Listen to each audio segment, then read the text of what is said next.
میں آج کے دور کی آپ کے ساتھ بات کرتا ہوں جو میری اپنی ذات کے ساتھ پیش آئیں. میں اللہ کو گواہ کر کے آپ سب کو گواہ کر کے امانت کے طور پر مجھے نہیں معلوم کہ آج کے بعد کیا ہوگا، لیکن میں آپ کو گواہ کر کے اپنے بارے اپنی ماں کو گواہ کر کے یہ بات کر رہا ہوں کہ آپ اس دور میں ISI پوری طرح جوڈیشل پروسیڈنگز کو مینیپولیٹ کرنے میں انوالو ہے. ISI کے لوگ مختلف جگہ پہنچ کر اپنی مرضی کے بینچ بنواتے ہیں. کیسوں کو مارکنگ ہوتی ہے. میں اپنی ہائی کورٹ کی بات کرتا ہوں. ISI والوں نے میرے چیف جسٹس کو اپروچ کر کے کہا کہ ہم نے الیکشن تک نواز شریف اور اس کی بیٹی کو باہر نہیں آنے دینا. شوکت صدیقی کو بینچ میں مت شامل کرو. یہ جو آپ نے ویڈیو کلپ دیکھا ہے یہ تاریخ کی ڈاکومنٹیشن ہے. یہ جسٹس قاضی فائز عیسیٰ کی سپریم کورٹ کے اندر جج صاحبان کے سامنے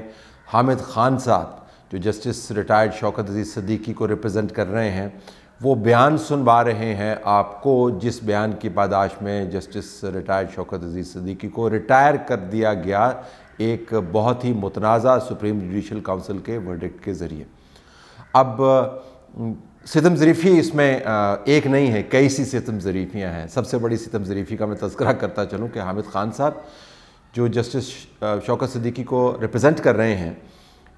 اس نظام کے سب سے بڑے پلر کے سب سے بڑے نمائندہ بھی ہیں جس نظام نے جسٹس شوکت صدیقی جیسے جج کو فارغ کرنے میں مکمل طور پر اپنا حصہ ڈالا. اور میں بات کر رہا ہوں عمران خان کی. حامد خان صاحب عمران خان کو بھی ریپرزینٹ کرتے ہیں اور عمران خان کے جو سب سے زیادہ فیوریٹ لوگ تھے جنرل فیض سمیت، جنہوں نے وہ تمام کا تمام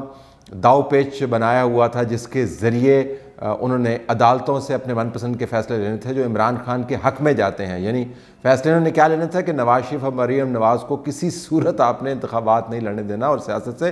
باہر کرنا ہے. تو حامد خان صاحب ایک طرف سے تو انتہائی کنوینینٹلی عمران خان کو بھی ریپرزینٹ کرتے ہیں اور عمران خان کی سیاست کے سب سے بڑے نمائندے بھی ہیں، اور دوسری طرف عمران خان کے نظام کے تحت ہونے والی جو سب سے بڑی وارداتوں میں سے ایک واردات ہے اس کے وکٹم کو بھی ریپرزینٹ کر رہے ہیں. اب حامد خان صاحب میرے دوست بھی ہیں، میرے بڑے پرانے ان کے ساتھ تعلقات بھی ہیں اور ان کی لیگل جو ایکیومن ہے ان کو میں بہت ہائیلی ریگارڈ کرتا ہوں. لیکن اس سے بڑا کھلا تضاد تو شاید سہیل وڑائچ بھی تلاش نہ کر سکیں کسی بھی سیاسی معاملے کے اندر اور قانونی معاملے کے اندر کہ ایک طرف آپ اس شخص کو ریپرزینٹ کر رہے ہیں جو اسی نظام کا وکٹم ہے جس کے سب سے بڑے پلر کو بھی آپ سیاسی طور پر ریپرزینٹ کر رہے ہیں، یعنی پاکستان تحریک انصاف اور ان کے ساتھ جو کھڑی ہوئی لیگل فریٹرنیٹی ہے. ایک تو ستم ظریفی یہ ہے. دوسری ستم ظریفی آپ کے ذہن میں آنی چاہیے وہ یہ کہ اسی کورٹ سسٹم کے ذریعے پرانی واردات کی گئی تھی، اسی کورٹ سسٹم کے ذریعے نواز شریف کو نکالا گیا تھا، اسی کورٹ سسٹم کے ذریعے وہ تمام فیصلے کیے گئے تھے جس کے تحت 2018 کے انتخابات سے پہلے آپ نے فیلڈ کو لیول اس طریقے سے کیا تھا کہ جو آپ کے لیول پر نہیں آنا چاہتا، نہیں کمپرومائز نہیں کرنا چاہتا، اس کو لیول ٹو دا گراؤنڈ کر دیں. وہ لیول پلینگ فیلڈ ہی تھا لیکن وہ لیولڈ اس طریقے سے کیا گیا تھا کہ جو بھی اپوزیشن ہو اس کو مکمل طور پر زمین کے اندر دھنسا دیں. وہ جوڈیشل سسٹم اور اس کو ریپرزینٹ کرنے والے چند ایک لوگ آج بھی جوڈیشری کے اندر بیٹھے ہوئے ہیں جن فیصلوں کے اوپر آج ہم ریفلیکٹ کر رہے ہیں. سپریم جوڈیشل کونسل کے ذریعے شوکت صدیقی صاحب کو فارغ کیا گیا تھا تو سپریم جوڈیشل کونسل اس تمام واردات کا حصہ تھی جس کو ریپرزینٹ کر رہے تھے جنرل فیض اور جس کے پیچھے سب سے بڑا بینیفیشری اور سب سے بڑا جو مینیجر تھا وہ عمران خان خود تھا جس کو حامد خان صاحب ریپرزینٹ کرتے ہیں. مطلب آپ اگر ان چیزوں کے اوپر اپنا ذہن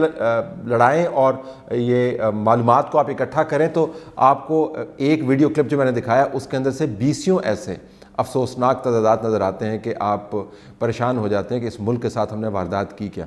لیکن یہ بہت اچھا عمل ہے جس طرح آج جسٹس قاضی فائز عیسیٰ نے کہا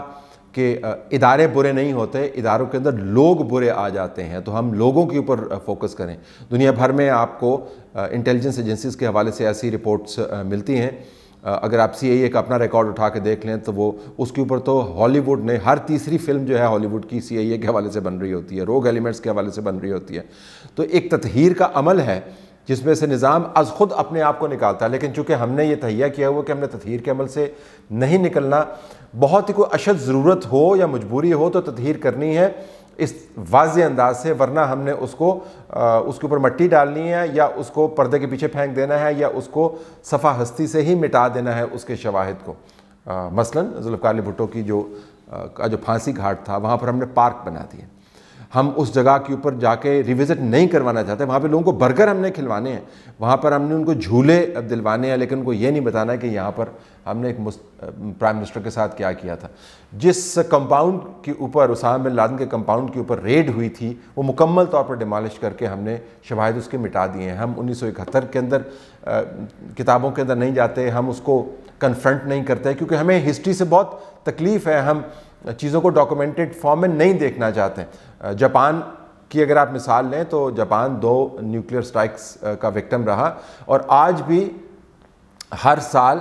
انہی دنوں پر، بلکہ اسی دن پر، بلکہ اسی وقت پر جب ایٹامک بامز ڈراپ کیا گیا تھا ناگاساکی ہیروشیما کے اوپر، ایک بہت ہی ایلیبوریٹ قسم کی وہاں پر ایک سیریمنی ہوتی ہے دونوں شہروں کے اندر، اور ان شہروں کے اندر لوگ شرکت کرتے ہیں اور پرانی چیزیں ریکال کرتے ہیں۔ وہ بدترین دن تھے جاپان کے جب وہ ڈیفیٹ ہوا تھا، لیکن وہ اپنے بدترین لمحوں کو یاد رکھتے ہیں تاکہ دوبارہ وہ ریپیٹ نہ کیا جائے۔ ہمارا ہسٹری کے ساتھ بڑا مسئلہ ہے، اب بہرحال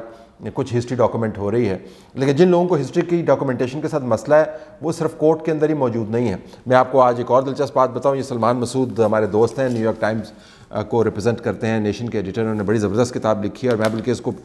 پڑھ چکا ہوں مکمل طور پر، ریویو کرنے کے لیے اس کو میں نے تیار کیا ہوا ہے۔ بیسیکلی انہوں نے کیا یہ ہے کہ اس کا ٹائٹل بڑا زبردست ہے، اگر آپ یہ دیکھیں تو انہوں نے فال آؤٹ، فال کو تھوڑا سا انہوں نے گرے میں کر دیا تو پڑھ جاتا ہے آل آؤٹ، یعنی آل آؤٹ لڑائی ہے، اور فال آؤٹ کا مطلب ہے کہ دونوں میں لڑائی کا آغاز کیسے ہوا، اور دونوں صاحبان جو ہیں جنہوں نے پاکستان کو یرغمال بنائے رکھا ہے اپنے بےہودہ قسم کے ایمبیشنز کے ہاتھوں، ان کی تصویر انہوں نے لگائی ہے۔ دونوں بڑے یار تھے اور بڑے دوست تھے، اب دونوں بڑے بنتے ہیں کہ جیسے ایک دوسرے کے بڑے دشمن تھے، جی بھر کے انہوں نے ایک دوسرے کی خدمت کی ہے، مطلب آپ جو سوچ سکتے ہیں ایک دوسرے کے لیے انہوں نے کیا، بیچ میں جنرل فیض بھی انوالو تھے۔ تو انہوں نے کتاب لکھی ہے، اب یہ کتاب بنیادی طور پر ان کے آرٹیکلز ہیں جو تمام کی تمام اس لڑائی مار کٹائی کو ڈاکومنٹ کرتے ہیں، اور آخر میں آ کے وہ اپنی اسسمنٹ بھی دیتے ہیں۔ تو جو انہوں نے اخبارات کے اندر اپنے آرٹیکل لکھے، لمحہ بلمحہ انہوں نے اس کو ڈاکومنٹ کیا ہے۔ ہماری چونکہ میموری بہت تھوڑی ہے، ہم چیزوں کو بھول جاتے ہیں، تو یہ بہت ویلیوبل کتاب ہے، اس وجہ سے نہیں کہ اس کے اندر سے آپ کو بڑی کوئی فلسفہ حیات مل جائے گا یا سیاسی طور پر آپ کی شد بدھ میں بڑا اضافہ ہو جائے گا اور آپ نیکسٹ لیول کے اوپر ڈیبیٹ کریں گے۔ وہ کتاب کا پرپس بھی نہیں ہے، نہ ہی آتھر نے کبھی انٹینڈ کیا۔ کتاب کا پرپس بڑا سمپل سا ہے کہ جس طریقے سے عمران خان کے تجربے کو کیا گیا، جس طریقے سے اس کے اندر انویسٹ کیا گیا، جو لوگ کس کس موڑ کے اوپر کہاں پر کھڑے تھے، ان کو ڈاکومنٹ کیا جائے اور آپ کو بتایا جائے کہ تاریخ کے اندر اس قسم کا تجربہ کس طریقے سے ہوا۔ اب دلچسپ بات یہ کتاب نہیں ہے، دلچسپ بات یہ ہے کہ سعید بک بینک جو پاکستان